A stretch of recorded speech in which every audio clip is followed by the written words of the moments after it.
Welcome everybody to this online webinar, live event. We will talk about citizen science and citizens observatories today. And first of all, I would like to thank you so much for all of those who have responded to the survey. That has been very, very interesting information for us, and I'm sure you will get some of the answers at least during the next hour. I'm Bente. I'm from Norway, and normally I work a lot on Earth observations. And my interest in citizen science and citizens observations is related to the combination of this kind of data with other kinds of data like Earth observations, but also economic data and what have you. So that is my background and my interest in this particular topic. Today we have a very interesting international panel with us, and the program will be pretty tight. So we will start with a introduction to the topics, a definition, if you like, of the different terms. There are a number of terms. And then we will see some concrete examples of gadgets. As you've seen in the videos before this webinar, I'm kind of playful when it comes to gadgets. I feel a real joy just playing with it. So we will see a lot of gadgets, and we will also see many different ways that we can use these gadgets for not only for our own pleasure, but also for usefulness for society in different applications. So before we start off, I would like to introduce the panel to you, and I will introduce them in the order they will appear. So we will start with Peter Bremer from Norway. Can you introduce yourself, Peter? Yeah, hello, Bente. Hello, viewers. It's an honor to be here. My name is Peter Bremer. I'm a web developer from the Netherlands, but I'm currently living in Trondheim, Norway. And I'm one of 5 developers and designers on the BioCaching project, which I will present to you later on. Thank you, Peter. And next up will be Arne Berre. Hello, Arne. Yes, hello everyone. My name is Arne Berre. I work at SINTEF. It's a Norwegian Research Institute, both in Trondheim and in Oslo, Norway. So I'm in Oslo. I work in one of the 5 Citizens Observatory projects that is funded by the European Union, the CITI-SENSE project on air quality, which I will present and talk about later. Thank you. And then Aasulv Tonnesland. How are you?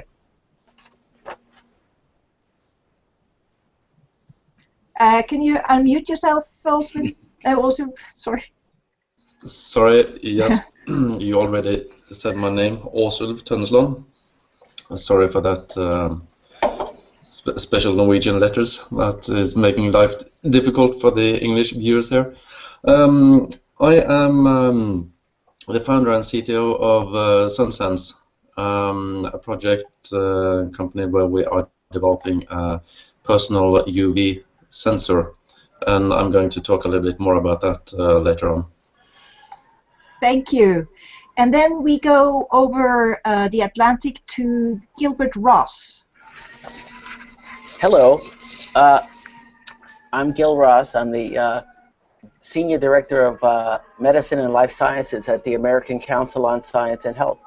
We're a nonprofit public health organization based in New York, acsh.org. And our role and mission is to try to explain health and science issues to the public and the media and cut through the hype and the agenda to get to the evidence base and tell what's true and what's sort of not true. Oh, thank you. We are excited to hear about that later. And Paul Hauser. Hello. Hi. Hi. Can you hear me? Yes. Oh, great. I'm Paul Hauser. I'm from George Mason University in Fairfax, Virginia. I'm actually in California right now, in Los Angeles. So I study water. I'm a researcher using satellites and in situ or ground measurements for studying water and the environment. Well, thank you. So that was the panel, and you got an idea of what you are going to hear about also. through their presentations. But to kick off this meeting here, I will show you a video from my local forest, actually, and you will see some gadgets and nature in this video. So just hold on for a little second, and I will share it with you. It's about 2 minutes and 50 seconds.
And there you go.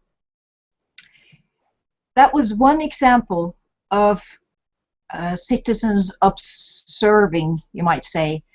Some of the data about water, of course, can be used for science, but in this particular case, you saw Frode, he was asking for data so that he could manage the water resources, not necessarily doing science. And that is the definitions of citizen science and citizens observatories are not really well defined. It's not really a definition that everybody agrees on. There are many out there. But one could say that citizen science is where you collect data to solve a particular scientific problem, or you start a specific scientific projects. That's where you engage the citizens. Whereas citizens observatories is just, it's not necessarily linked to science. It might be a data that you collect, for instance, in the case of an emergency, You have earthquakes, you have flooding like we just had. That was the reason why there was so much water in the forest close by here. So there's a slight difference there. You might hear from Arne a little bit more in depth about this definition, but we will also cover it in the invitation to the course later. We have done a lot of finding out, study of what kind of words are people using in describing the different nuances in citizen science and citizens observatories and crowdsourcing, participatory science, etc. So you can come back to that later. But going back to nature, we were in nature, as you saw, and water and physical parameters, if you like, is one thing. But you have also the biodiversity, the different plants and animals and wildlife. And I think, Peter, you have something very exciting to talk about when it comes to BioCaching, right? Can you kick off that for us? Yes, thank you. Let me show you there and there. I believe you see my screen now. Yes, thank you. It is my pleasure to introduce you today to BioCaching. But let me start first by introducing us. We are a team of 5 programmers and designers from Norway, Sweden, Italy, and the Netherlands. We met by chance last June at an open data hackathon where we created the concept for BioCaching, a game that is meant to take people outside and inspire them to learn more about nature and biodiversity. To play the BioCaching game, you go outside and look for plants and animals, no matter how big or small, any kind of species you come across. You take a picture with your mobile phone or with a proper camera, use our mobile app to find out which species it is, and you can learn something about it. The next step is that you use the BioCaching app or the website to upload the picture and add information such as time and location, color and size, and then submit this as an observation. The observation earns you points and other rewards. For example, you get extra points if it's a rare species, if you are the first to observe it in your area, or when you have observed many species in the same family. By sharing your observation in social media, you can invite others to play the game too. You can receive feedback and likes from friends and experts. Those activities can also earn you more points. If an observation of an animal was detailed enough, then other people may even be able to update you on where they have observed the same animal. How can it be used? Families can use BioCaching when they go on trips.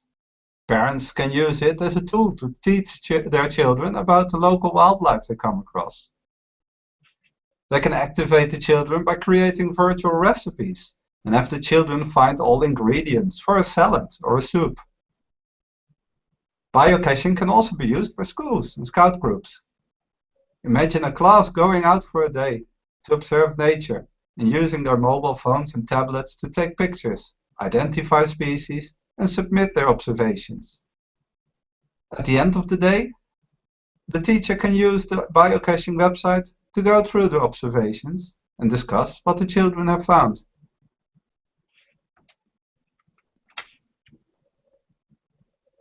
We regularly hear about how nature is changing and how species show up in new places.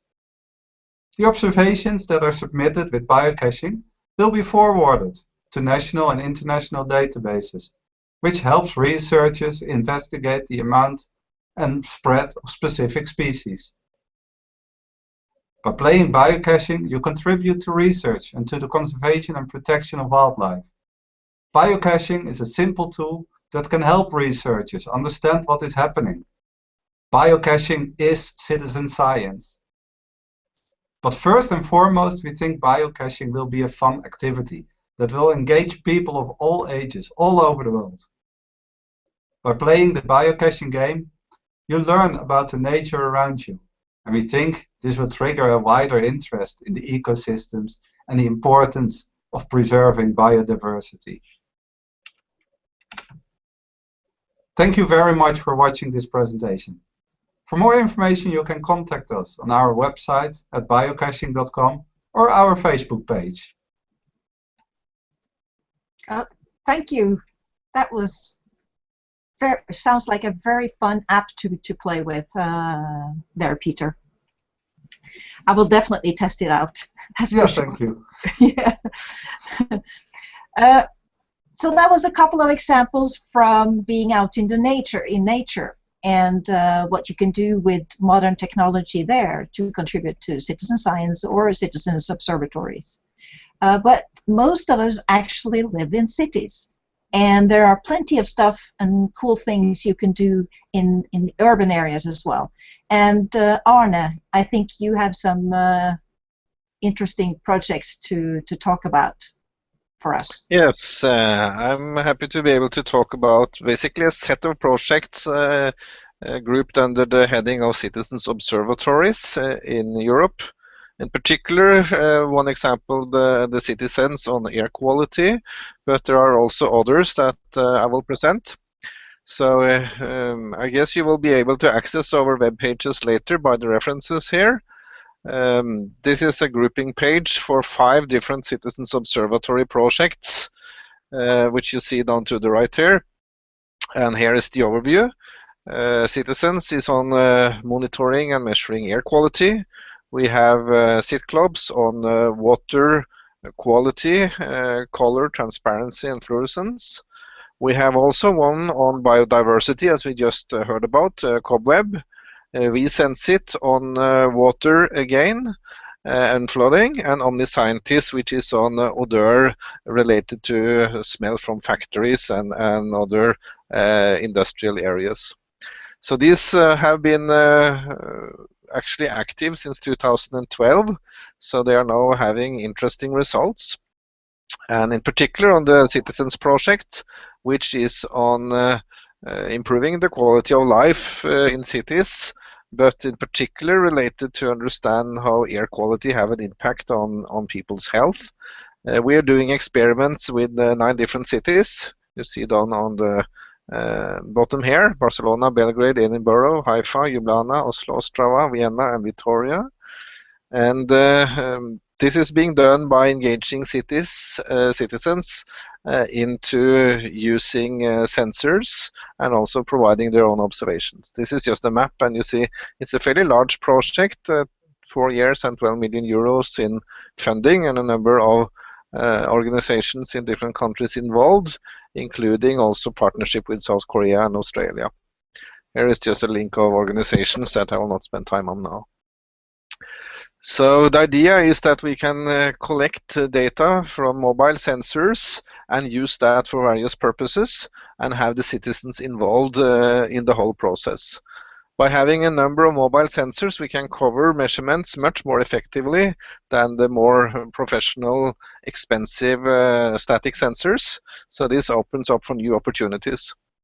And we do this for outdoor air quality. We actually have also measurements for indoor air quality and for environmental quality, including sound and audio collections. So the whole package here includes sensors that are used in conjunction with surveys and mobile apps to collect data with the citizens involved in the whole process. So a main focus now is that sensor packages are becoming cheaper and more available. And in this activity, we are using a number of mobile sensors and sensors that can be easily moved from place to place. We see just a few examples here. And this is combined with apps. So we have apps also for reporting the observations. Here observations on acoustic comfort, thermal index, and how people perceive the air quality in their area. And we will go a little bit further on to look at these physical sensors and gadgets a little bit further on and I'll also talk about some of the other projects related to that. But this was a quick overview now of one Citizens Observatory project. Thank you, Arne. It certainly looks fun. I have to admit that when I first heard about this, I thought it would be very cool to play with that gadget, you know, the air sensor there.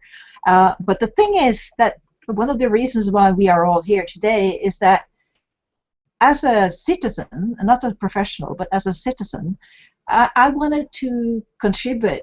First of all, I wanted to play with the gadgets, but I wanted to play in a meaningful way. But to find out exactly how I could do it has turned out to be very difficult, actually. And one of the things I wanted to play with was, of course, this new modern, you know, technology. But we all have a lot of technology today, and not just those fancy gadgets like you showed there, Arne. I don't know. I promised that I would explain to you what this had to do with anything, because it's one of these toys that you can remote control with your mobile phone. It's not the smartphone. It's like 10 years old or something like that.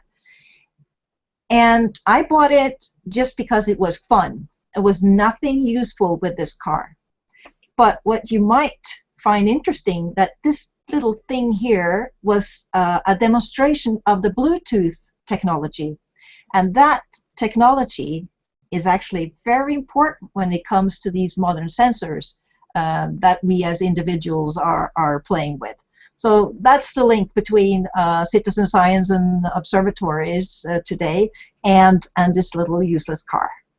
But Arne, I know that you have a few more gadgets, and we will continue with also as well. He will show us more gadgets. But Arne, do you have it ready to show what you have? Yes, I can do that. Let me just see what I will show. If you show me here is one of the gadgets that we have from the Citizens project. It's a portable air quality monitor. It doesn't only do the classical temperature and humidity from meteorology, but also CO and CO2 and NO and NO2 and O3 for ozone. And we can actually have different sensors in our extended versions of this package. So this is something that we typically then use to collect air quality data in different areas by people who are biking or walking. It can also be mounted well on your bike as well as on your arm. And it provides additional information then that is very useful for understanding the air quality in the area that we are. This can again be connected to others. So one of the things we see now is the smartphones. Let's see, here is my smartphone. You might see it like here. This is Android Motorola 360 that is showing also various kind of meteorology and air quality parameters, depending a little bit on the connections you have. And we are combining this with having apps on the smartphones communicating with the Bluetooth to the sensors. Again, they go down to servers that are shared and can be viewed by many people, as well as provide a basis for different kind of analytics and analysis of the data. So it's kind of the starting point of a chain that takes data from the place you are of different kinds and bring it down to sharing, as well as provide useful information back to the individuals about their exposure to the quality of the environment where they are or have been. So, but Arne, one of the questions I was asking myself was, how do you, I mean, in order to play with that air quality gadget, you actually have to be a part of this project, right? It's not like for everybody to buy this thing. Yeah, so let's say a little bit about what is the status of these things and how they can be accessed. So now my screen should be shared here. So I will now give a quick overview of some of these sensors. Here is the one I just showed you on the personal sensor pack, and now you can use that and what it is measuring. I showed you the latest version of this now from May, and here you see how it's collecting data, showing here the NO2 and the O3 and the NO collections. And then we have, well, this is actually one you can easily get. This is our City Air app that is in the Google Play Store. You will find it by City Air without any space between. And then this is for reporting the perception of the quality of the air where you are. So this is an say non-sensor connected app that is easy to use, because if you have a sensor, you basically need to get one of these that we have or similar ones. We have 100 pieces that we have made now for the 10 cities in Europe, and more might be produced later, as well as the fact that the market is producing now quicker, cheaper sensors than that will also be available in this area in the future. I also want to mention water sensors, and we have one of the other projects, CITI-SENSE, is now having an app to look at water color for reporting of different situations in the water.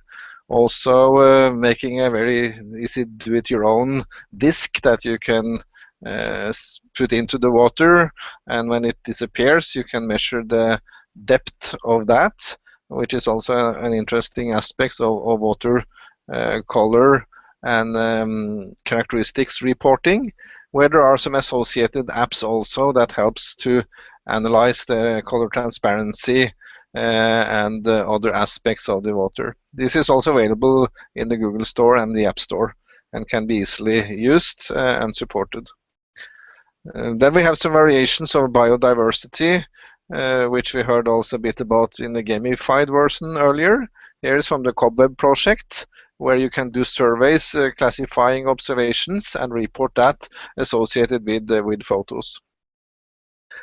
And finally, we have some of these things that you might have yourself already, weather stations. The vSenses project is looking into the various usage of that, which is something we already have been exposed to for a while. And this also shows some of the possibilities that can be integrated into this network of observation stations that we can see more and more of in the future. This is just the watch I showed you with the app that can provide information on your current situation. So that was a few of the gadgets that we are playing around with in some of these projects, and also how it is being provided through activities in these projects. Oh, that's a lot of toys you can play with already. And that's one of the points actually, that if you want to get engaged in citizen science or citizens as a citizens observer, there are many ways of doing it, and it's many different levels of engagement. So it could be just a little bit, or it could be full in making a gadget yourself. And we will see an example of that a little bit later today. But first, one of the gadgets I discovered on Arne, actually at the meeting we were together in Copenhagen, is a sensor that is close to my heart as an astrophysicist, because it's measuring radiation from the sun. And Aasulv, I feel very privileged now that I can talk to the maker of this fun gadget. Can you tell us some more about it? Thank you. Yeah. I could start with the beginning. It actually came from personal experience with the sun and how easy it is to get a sunburn when you're light-skinned, as I am, and you don't really know how strong the sun is today. So yeah, I kind of searched around to find a solution for this. And when I couldn't find it, I thought, well, I guess there are more people than me having the same problem, so I started a project to design it. So this is the CITI-SENSE coin. Probably the smallest gadget here today. This is the first version, so it actually does not have a Bluetooth connection. We are now working on the second generation, which will have that. But I think they will have their customers and users, both of them. This one in particular because it's very simple. You just tap it and it switches on, so it will go on and on that same battery. The reason we did not use Bluetooth in the first one was to save on power and development cost, but it actually means you can just put it on your clothes because it's so small. You can put it wherever you have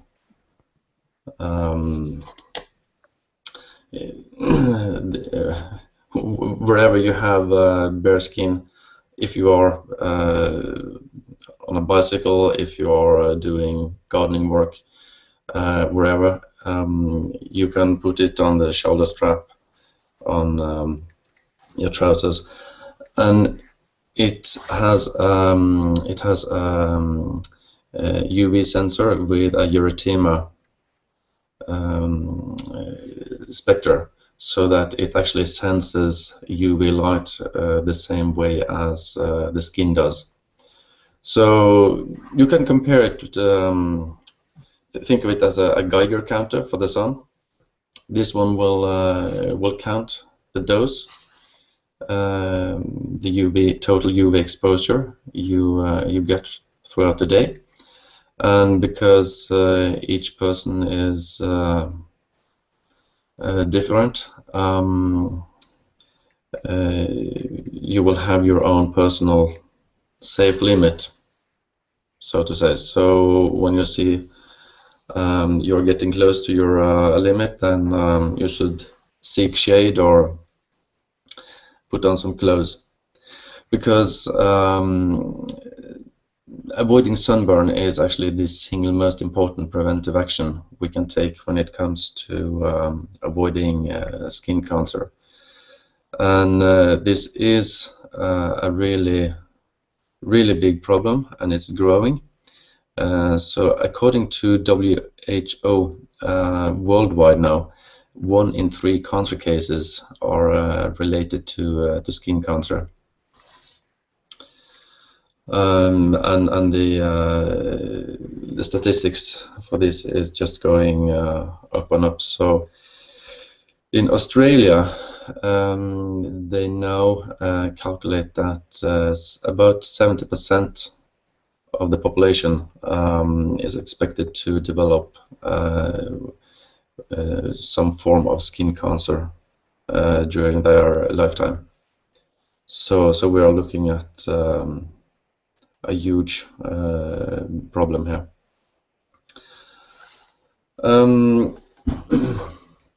Yeah, I don't know how much time I have for this one. You have different ways of carrying it? Yeah, this has been one of the main design criteria for this product. That you should be able to wear it in a lot of different ways. So we include different straps, so you can wear it on your arm as a watch, or put it on the clothes with a clip. And it's made so small that it should not be Try to get that in focus instead of myself there. Yeah. Hold it still. Yep. So we have put a lot of effort into making this as small as possible, because you should not wear this as a jewelry.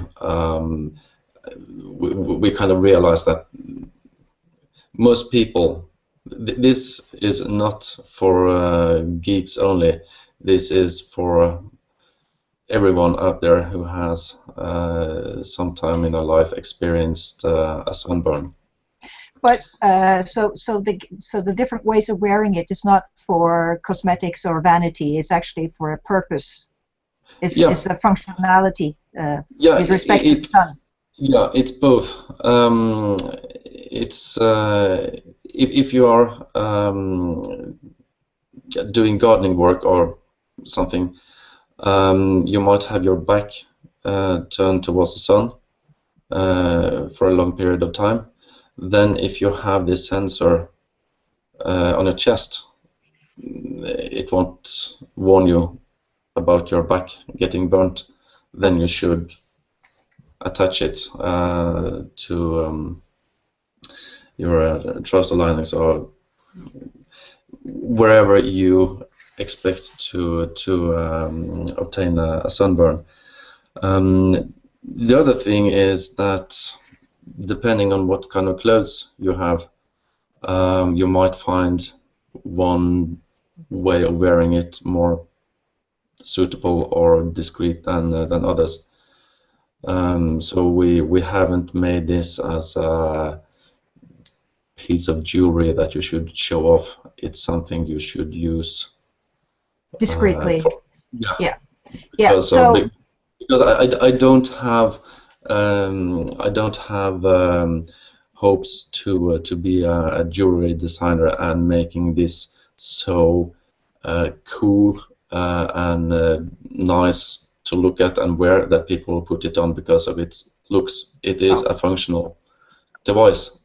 Exactly, and I think that will be a nice way of introducing Gil, because it's not for fun actually. It's for vanity. It's for something very serious related to health. Yeah. And I think Gil, you can expand a little bit on that from a medical point of view. Yes, I think I can. I neglected to say earlier that I'm a physician by training. Before I joined the American Council on Science and Health, I was an internist in clinical practice for about 20 years. Now I'm in the public health and communication.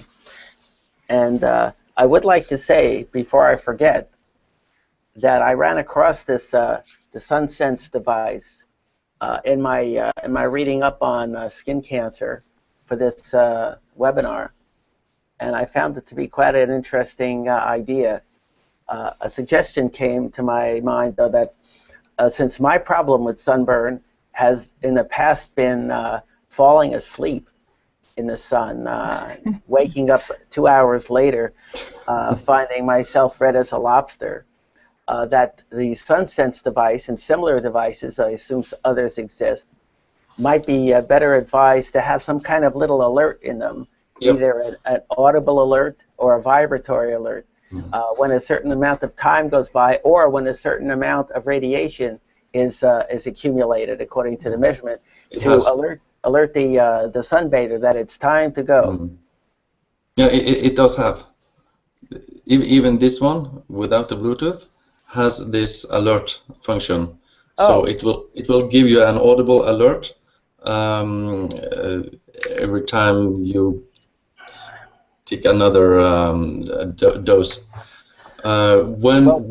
When we have the Bluetooth version, you will be able to set the alarm on your phone, and this will of course also be dependent on your skin type, which we will use the app to find.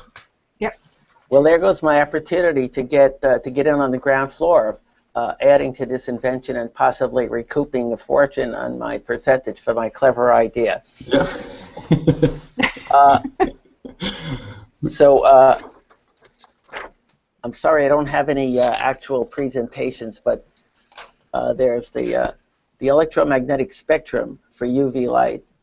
Is it cannot be detected with the eye. It's in the invisible part of the spectrum, and UV light consists of UV radiation, I should say, since it's not light, consists of UVA and UVB, and both can damage the skin.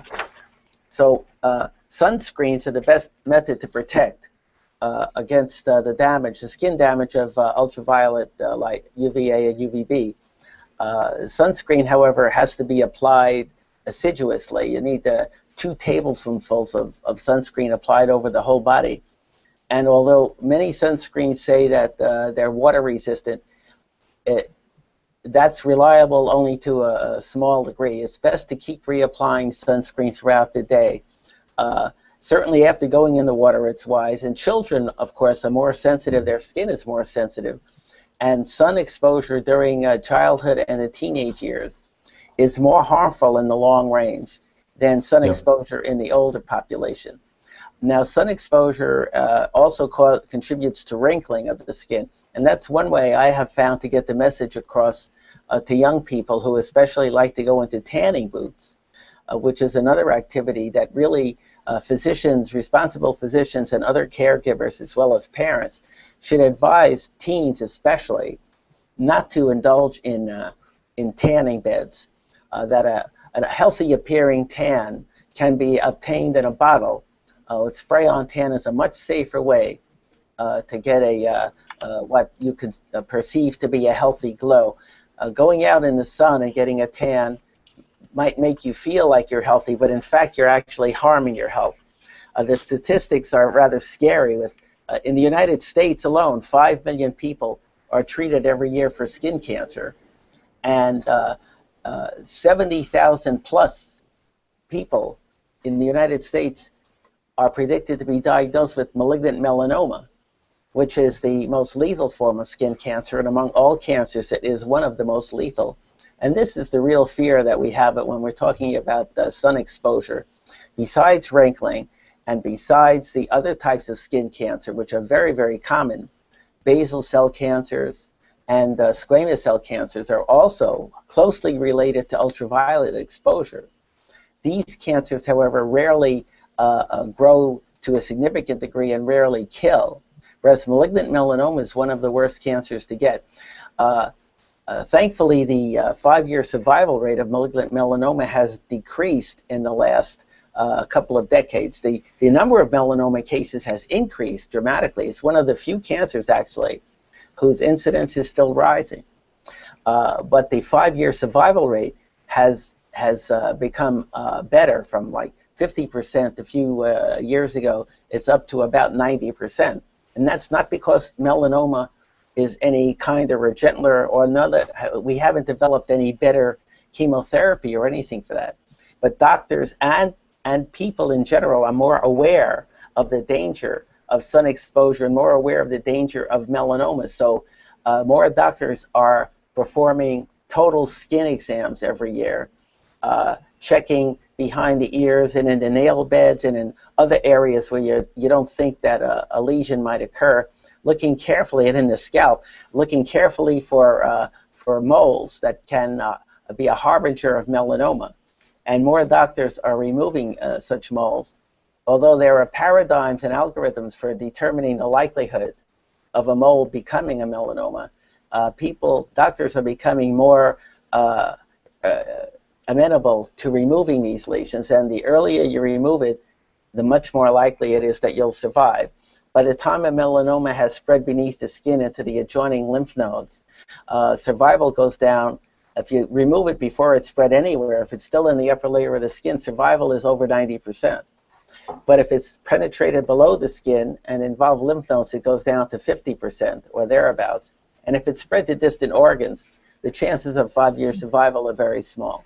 So we encourage everybody, first of all, to limit their sun exposure, use sunscreen, wear clothes that cover your skin and wide-rimmed hats if possible, and avoid tanning beds, absolutely.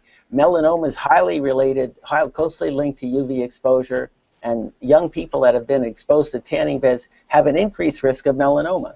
The official agency for research on cancer, as well as the FDA, has increased the warning label on tanning beds from likely to cause cancer to definitely can cause cancer.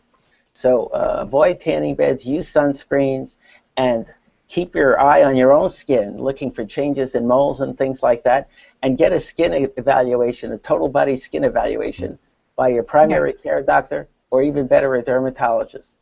So what you're saying is a big yes. It is worth on an individual level, definitely, to monitor how much sun you are exposed to, UV irradiation. So well, whatever. The best warning is to avoid excess sun exposure, but realizing the real world people are craving exposure to the sun, and people playing ball, etc., are going to be exposed to the sun. Use sunscreen and get yourself checked. Be cognizant of what's going on with your skin. Exactly. So this kind of gadget you can actually use to help you. You know, it will be sort of an additional thing. What you're saying. Looks like a potentially very beneficial gadget, yes. Yeah, yeah. And but so that's definitely on an individual level. But also if you look at the more global level in the sense of social economics, I mean, the less people who get cancer is better for the, you know, it has an economic impact as well, you know, on a bigger scale. Well, that's certainly true, of course. I, as a clinician, I'm still a clinician in my heart, like to think more in terms of saving people from suffering and saving their lives. But of course, anytime you reduce the total burden of illness, you're going to save money for the healthcare system too. So it's certainly a win-win. Yeah. So I mean, the point is that there are many benefits from it. That's my point. It's not only, of course, individually. But here we are also looking at the societal usefulness of these gadgets as a whole. How much does that gadget cost on the market? I don't know. Yeah, just have to calculate in dollars. $70 use kroner or drachma or your nabi. No. Anything it's around 50 USD. Well, that would be off-putting to some people, but certainly to reduce your risk of melanoma by reducing your risk of sunburn, it sounds like a good investment to me. We also have a cheaper version where we sell it without all these accessories. But yeah, we are just starting up now, so we haven't found the sweet spot right yet. I think that the gadgets that some of the gadgets that we are showing here are for gadget geeks or a certain segment of the population who can afford this kind of things. Of course, there are big differences in the economics of people, but we are, you know, the ones who are really are capable of playing with this kind of gadgets, these new gadgets, are not the poorest among us. Yeah, sure. I'm sorry, I was going to ask what the regulatory status is of that particular gadget. In other words, in the United States, has it been FDA approved? And if so, it could possibly become an approved medical device, in which case it might be covered by health insurance. Also, I think we lost Aasulv. I think we lost him. I don't know. I know they have an office in Silicon Valley in California. That's all I know. So I think we have to move on. Paul, are you with us? Yes, I am here. Yes. Because now we have talked about what some of the responses we got was actually how useful is this, and Gil told us one aspect of usefulness related to our health, but you also have examples and some ideas of how citizen observations can be useful for science and other applications? Sure. So I want to give two examples and then a practical, how do we use this to do science? So one example that I've been using for a while is there's a company in the United States called AccuWeather, and I'm sorry, WeatherBug, and they instrument schools and businesses, and you can actually upload data from your own weather station. So you can buy a weather station quite inexpensively, under $100 at a home improvement store, at least in the United States. I'm sure you can do that elsewhere. And then you can upload the weather conditions from your local area to the web, and people can see it, and researchers can use it for their weather prediction applications or understanding the environment. And so that's actually, a commercial, as we've seen with other presenters, commercial application where you can buy something and then share the information out to the world, and then help scientists do a better job with their work.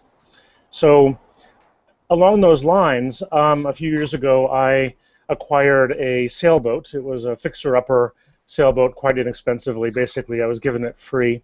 It happened to be built it's a Dutch flyer. It was built in the Netherlands, and has found its way to my possession in the Chesapeake Bay in Maryland. And it has a number of sensors on it. So it has a depth sensor, it has a sensor for wind and temperature, and a few other things. It occurs to me that I could share that information with the world, and you could learn all kinds of things. You could learn about changing sea levels. You could learn about tides and storm surges. You could learn about extreme weather events.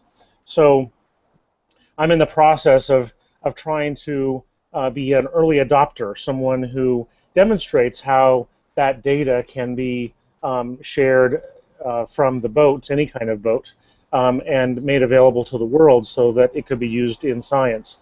And I think that's what we need, and we're seeing that in this telecon as a number of people who are early adopters and are doing cutting-edge things. And the hope is that once you build it and show how it works, that other people will get involved and share their data as well. The thing that I like about the sharing the data on the boats is that there's boats all over the world, and they all have sensors on them. And it's just a matter of sharing that information in a reliable way, even a real-time way. And there are some technologies for doing that now, like Wi-Fi and cellular networks, satellite communications, that often the boat already has. So it's just a matter of adding that information to the boat's data stream. So the final thing I wanted to talk about was actually using this data in a scientific framework.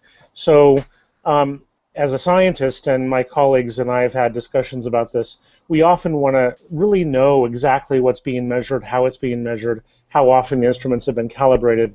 And so it's a challenge for me and my colleagues to use data from citizen science networks, because sometimes we don't know exactly its quality.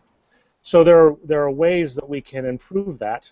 One is that we can include metadata, data about the data, that tells us what kind of instrument was used, what its uncertainty was, where the sensor is mounted, things like that. So metadata, along with sharing the data itself, is an important aspect of citizen science and its usefulness for scientists. But a second thing that the scientist has to realize is that you have, in a citizen science scenario, way more data. So if we have this data, we can do statistical analysis and weed out the data points that are questionable or may have errors. And just the fact that we have so much data allows us to do things that we couldn't do before. And it's going to take some time for some aspects of the scientific community, the non-early adopters, to really embrace the richness of the citizen science information. But it will happen, and it is happening. So But the citizen science can also help by providing, information about their data, but then also being careful about how to make their measurements. So, if you have a weather station, and there's some kind of easy rules about where to mount it. You don't want to mount it, you don't want to put a precipitation gauge underneath a tree. You don't want to put a weather sensor in a patio situation. So there's some common sense things that we have to do, and and uh, uh, and so there has to be a two-way dialogue between the citizen science and the research community. Yes, and you touched upon one of the topics, one of the issues that is mentioned when we are talking about citizen science and citizens observations, and that is the issue of quality. But you answered a lot of that in your comment there, Paul. I can mention something from the crisis management. I have been involved in tsunami warnings, among others, and what they say is that with social media in particular, and then crowdsourcing of data is actually very useful, even though you don't know exactly the quality of the data. But that's a crisis situation, which is different, of course, than science. But there are ways of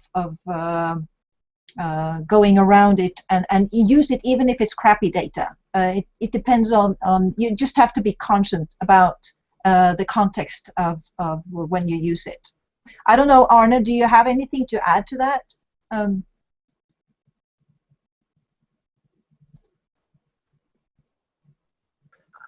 No, I should be unmuted, I think. Yes. Yes. So, of course, dealing with metadata about the observations is very important. And all of these networks and observatories I talked about have different ways of dealing with that. What we actually currently is doing now in the context of the European and the international citizen science associations is to try to agree on some common approaches for metadata models. And there are some upcoming meetings and events where this is being discussed now, also in the context of standardization organizations. Because if we were also able now to agree on how to represent this metadata, it would be even easier to share data amongst different communities. So it is certainly very important both to share metadata and also to deal with uncertainty in this context. And I think at the end we will talk about some of the upcoming events and activities internationally among the citizen science associations trying to target exactly this. Yes, and I think now it could be time to show an example of a creative solution of combining different kinds of gadgets and equipment. Actually combining high quality controlled instruments with some of the new gadgets. Let me see. I'm trying to upload a video. I don't know if you noticed, but we had a sort of a disruption in the webinar. We seem to be back on, but I have to just upload the video. Andy, you're about to get on, and you will show us what you did in Texas. This is a Texan style. I think it was 1 minute and 20 seconds. That's the video you created, Andy? I go for that.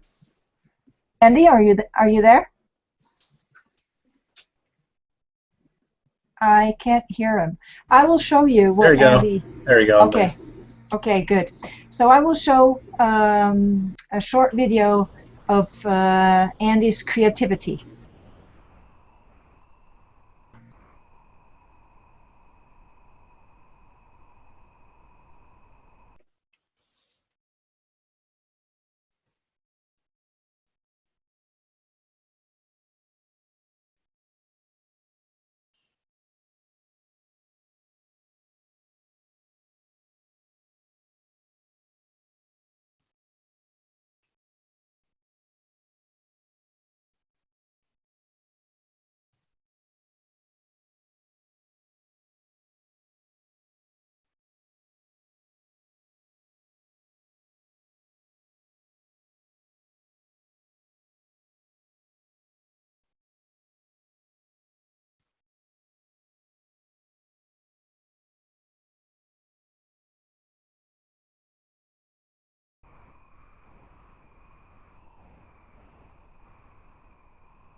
So Andy, that was a demonstration of geolocation, which is always important when we gather any kind of data, for that matter. So what made you come up with this idea?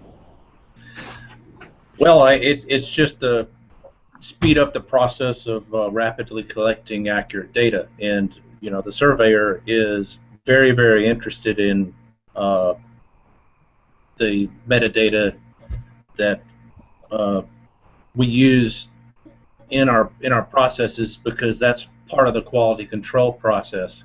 And it just made me realize during this webinar is how underutilized the land surveyor is in collecting and being a partner in this sensor sharing. And this is an exciting new field that I think that the land surveyors who are out in the nature and in the country, into the wetlands and into the creeks, and sometimes we're the first observers in this area, in these areas, to collect accurate data. And I'm constantly looking at better, more efficient, and more accurate ways to collect my data as a surveyor. Right. So, okay. That is sort of the extreme engagement, if you like, if you want to be involved in citizen science or citizen observation. I think to summarize this today, I think it's my experience was that there are so many questions you feel like you need an answer to if you want to get engaged. And so that's why first, like I said, I wanted to organize this webinar to cover the different topics. And I also wanted to do, in the spirit of citizen science and crowdsourcing, I wanted to invite people to help me answer the questions I had when I wanted to be engaged. And it's not, I mean, it's easier to figure out where and how you can contribute locally, because you know you have better knowledge. But if you do as I do, I travel a lot, and I would like to play with my gadget and contribute when I'm traveling also. So hence you get, you know, you feel like you need some more information. So that's why I would like people to join me in a pilot project, which is an online class where we are developing, where we will collectively develop information that will make it easier and faster for people like us who are interested in this to figure out exactly at what level and what topic and what possibilities there are in a fast way. And so that's why I have created this pilot course that you can sign up for. And one of the things that we will start with is actually to collect better information about the different gadgets, going all the way from a computer to installations that Andy showed us at the end. That's just one example of how you can combine different gadgets, different instruments. And I know there's a huge makers movement, I think they call it. It's people who make instruments themselves. DIY is the word that we use in the community of citizen science and citizens observatories. So you are invited to join me. I have put up a link on the chat here at this webinar. I will post a link to the invitation also in the on the replay. So if you are watching this after we've finished the webinar, you are still able to join us. We have scheduled the start of this online class to mid-October. So you have about to 15th and around the 15th of October to sign up, and it would be awesome if we could go together and come together and create something that will be both fun and useful for more people. So you have seen today that it is quite useful, the different things we can do. I don't know if you have any questions or additional or final comments, you people in the panel. I was just kind of inspired by the video from Andy. So I'd like to show him another sensor I have designed, which is now mounted on 120,000 different vehicles throughout Scandinavia, with GPS and GSM accelerometers. It's being used as electronic documentation for travel with company cars. But this little thing here can easily be attached to whatever off-road vehicle or you name it, to log very accurate positions and other data. There you see, this is the kind of information we would like to gather. You got, when you signed up for this webinar, you got this guide on gadgets. And what you saw there was sort of a list of different kinds of gadgets. What we need to do is to expand on that list and give more detail exactly what kind of gadgets do we have under the different categories. And I will share with you my screen now, because I thought maybe you would screen. So in order to systemize the information, we have organized the course in 5 modules, and of course the one question people want to know is what exactly is it? So we need to answer that, and we need to answer it faster. It's really a lot of confusing information out there if you're not particularly interested in the topics, like I happen to be. And the other thing is to have an easy way of finding out exactly how you can get involved, at what kind of level are available to you. Is it global or local, or how much time do you have to spend? And then, of course, I think we should start with this one, module number 3, the useful toys, I call it. And that's to expand on that guide that you got on gadgets, and list out the different products and different inventions that is out there. And then, of course, there are also different ways of engaging socially. For some people, coming together with like-minded people is part of the fun. That's an important element. For others, that's not necessarily so important. But to have an overview of what kind of communities are out there is also something I think will be very useful, and you need to systemize that information as well. And finally, what we found out from the survey is that people actually care if this activity will be useful for anybody, not only themselves. So to demonstrate the different kinds of use, be it for science or other applications, like you saw in the introductory video with Frode from the Norwegian Water Resources and Energy Directorate, he said that any kind of information about whereabouts of the water is important to them. And so that's having a list of different and really systematically present the different kinds of use is something that also I think will be useful for people. So saving time and being useful is the motivation for this. The information, basically, most of the information is there. It's just that you have to spend so much time doing it, finding all the information. Okay. So you are all welcome to join us in this. I'm sure will be a fun project. Let me see. I will go back to myself.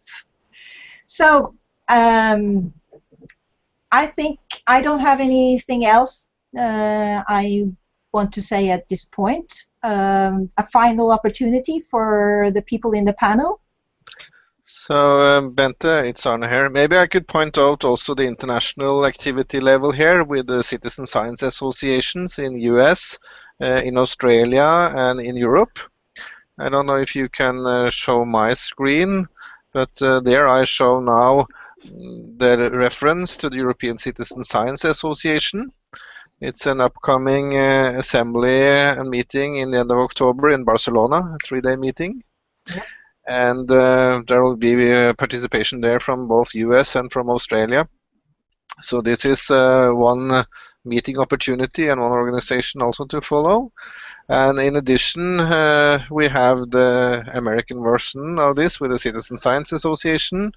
So there's a link to that here, citizenscienceassociation.org, and there is a similar activity and organization in Australia. So we are linking into these activities too, and we'll be in the meeting in Barcelona. So that's one of the upcoming meeting places, and there will be various online activities also with this group in the future. Yeah, thank you, Arne, for thank you, Arne, for saying that. That's kind of as one of the social components that I mentioned. There's a lot of activity going on, and if you want to join one of these organizations, depending on where you are more than welcome. And I will post the links to those events, Arne, on the page of the replay of this webinar, so that people can easily access that information afterwards. And another purpose of this event is to increase the number of people being involved in these groups. It's a huge potential, if you consider all the people living on this planet, to really gather big data, which is another topic we might cover another day. Anyways, I thank you so much. Thank you so much to all of the presenters and the panelists. It has been really interesting to hear about the different aspects of citizen science and citizens observatories. And thank you to the audience for listening to us and for engaging in having fun with gadgets. Thank you for inviting me to participate. Yeah, thank you for organizing this. Thank you, and goodbye. Goodbye, everybody.